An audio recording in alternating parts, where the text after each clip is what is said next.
వేసేసారు.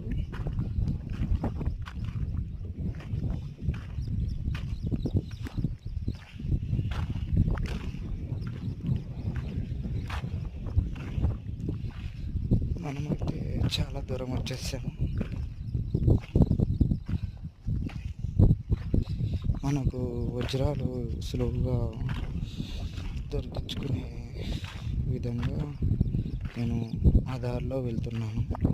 సో ఎందుకంటే అందరూ జనం అంతా కుప్పలు కుప్పలుగా వచ్చి వెతుకుంటారు కదా, తొక్కి తొక్కి ఈడ్చింటారు.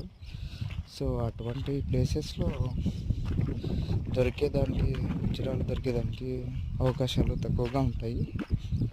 సో అందుకోసం అనేసి నేను ఎవరు వెతకని ప్లేసెస్లో అక్కడక్కడ వెతుకుతుంటాను. సో ఎక్కడ చూసినా గాజుడుకులే, మొత్తం గాజుడుకులు